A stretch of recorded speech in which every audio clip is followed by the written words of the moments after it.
ഞാനൊരു സന്തോഷ വാർത്ത പറയട്ടെ. 4ാം റൗണ്ടിലെ മാത്രം യു ആർ പ്രദീപിന്റെ ലീഡ് 1764. അദ്ദേഹത്തിന്റെ സ്വന്തം ലീഡായ 778ന്റെ ഇരട്ടിയിലധികം. You are Pradeep. You are leading, Pradeep. You are lead. 1764 4ാം റൗണ്ട് ലീഡ് സ്വന്തമാക്കിയിരിക്കുകയാണ്. 2016ന്റെ ഇരട്ടി ലീഡുമായിട്ട് യു ആർ പ്രദീപ് കുതിക്കുകയാണ്. ഇരട്ട എഞ്ചിനുമായിട്ട് കുതിക്കുന്നു യു ആർ പ്രദീപ്. അതേസമയം പാലക്കാട് വീണ്ടും ട്വിസ്റ്റ്. വീണ്ടും BJP ലീഡ് തിരിച്ചുപിടിക്കുന്നു. 963ലേക്ക് അക്ഷരാർത്ഥത്തിൽ നെഞ്ചിടിപ്പേറ്റുന്നതാണ് ഇപ്പോൾ വന്നുകൊണ്ടിരിക്കുന്ന ഫലസൂചനകൾ. പ്രിയപ്പെട്ടവരെ, നമുക്ക് ആ കണക്കൊന്നുകൂടി കൊടുക്കാം. 963. CPIM പാലക്കാട് ജില്ലാ കമ്മിറ്റി ഓഫീസിലും റിപ്പോർട്ടാണ് കണ്ടുകൊണ്ടിരിക്കുന്നത്. തീർച്ചയായിട്ടും ഈ തിരഞ്ഞെടുപ്പിൽ രാഷ്ട്രീയമായ മാറ്റമുണ്ടാകും എന്ന് പ്രതീക്ഷിച്ച ഒരു മണ്ഡലമാണ് ചേലക്കര. ആ ചേലക്കരയിൽ ഇത്തവണ രാഷ്ട്രീയ മാറ്റത്തിനുള്ള കളം ഒരുങ്ങിയില്ല.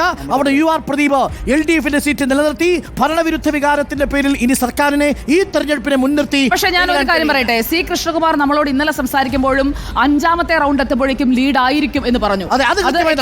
പക്ഷേ 3500 ലീഡ് കിട്ടേണ്ടടുത്ത് കേവലം 963 ലീഡ് മാത്രമാണ് BJPക്ക് 5ാം റൗണ്ട് കഴിയുമ്പോഴുള്ളത് എന്നുള്ളത് BJP ഇപ്പോൾ ഇതൊരു നെയിൽ ബൈറ്റിംഗ് മൊമെന്റിലേക്ക് നമ്മൾ എത്തിയിരിക്കുകയാണ്. പക്ഷേ അപ്പോഴും ആശ്വാസം അഡ്വാൻറ്റേജ് രാഹുലാണ്. EVM കൗണ്ടിങ്ങിൽ 4ാം റൗണ്ട് പൂർത്തിയായപ്പോൾ നേടിയ വോട്ട് നില ഇപ്പോൾ PRD നൽകുന്നുണ്ട്. അതനുസരിച്ച് യു ആർ പ്രദീപ് 22,794, രമ്യക്ക് കിട്ടിയിരിക്കുന്നത് 15,196. അതെ, BJPക്ക് 9,455. സുധീർ 1,425. എത്ര റൗണ്ടാണ്? 4 റൗണ്ട് പിന്നിടും. അപ്പോൾ സ്വാഭാവികമായും 5000 കടക്കും. പ്രിയങ്ക ഗാന്ധി 1.5 ലക്ഷം കടന്നിരിക്കുന്നു. 1,53,218 ആക്കിയിരിക്കുന്നു പ്രിയങ്ക ഗാന്ധിയുടെ ലീഡ്. നമുക്ക് ഇഞ്ചോടിഞ്ച് പാലക്കാട്ട് പ്രയോഗിക്കാം. ഉണ്ണി സാറിന്റെ ഇഞ്ചോടിഞ്ച് ഇപ്പൊ പാലക്കാട് നടക്കുന്നു. ഈ ചേലക്കരയെ നമുക്ക് മുനിസിപ്പാലിറ്റി എണ്ണി കഴിയുമ്പോൾ BJP ലീഡ് തിരിച്ചുപിടിക്കുന്നു.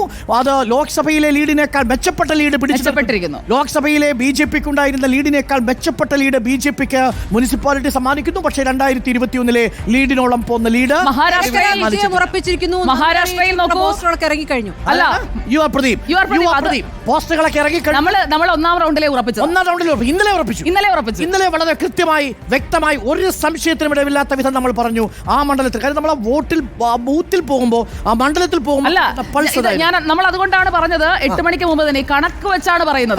ചേലക്കരയിൽ കണക്ക് വെച്ചാണ് പറയുന്നത്. 1ാം റൗണ്ടിലെ ട്രെൻഡ് നമ്മൾ പ്രവചിച്ചു. 1ാം റൗണ്ടിൽ കഴിഞ്ഞ തവണത്തേക്കാൾ 150 വോട്ട് കൂടി കിട്ടിയപ്പോൾ തന്നെ നമ്മൾ പ്രവചിച്ചു യു ആർ പ്രദീപ്. അങ്ങനെ എഴുതി തള്ളരുത്. നോക്കൂ, BJPയുടെ ക്യാമ്പുകളിൽ ചെറിയ ഒരു ദീർഘനിശ്വാസം, പക്ഷേ ആശങ്കയുയരുന്നു. പിരായിരി കൊണ്ട് രാഹുൽ മാങ്കൂട്ടത്തിൽ ഞാൻ തുടക്കത്തിലേ പറഞ്ഞു, മാത്തൂരും കണ്ണാടിയും ഇത്തവണ ഡിസിസീവ് ആകും. അവിടെ സരിൻ മുന്നേറ്റം ഉണ്ടാക്കിയില്ലെങ്കിൽ രാഹുലിന് ക്ലിയർ അഡ്വാൻറ്റേജ് ആണ്. അങ്ങനെയാണെങ്കിൽ രാഹുൽ 5000 മുതൽ 7000 വരെ വോട്ടുകളുടെ ഭൂരിപക്ഷത്തിൽ പാലക്കാട് നിന്നും തിരഞ്ഞെടുക്കപ്പെടും.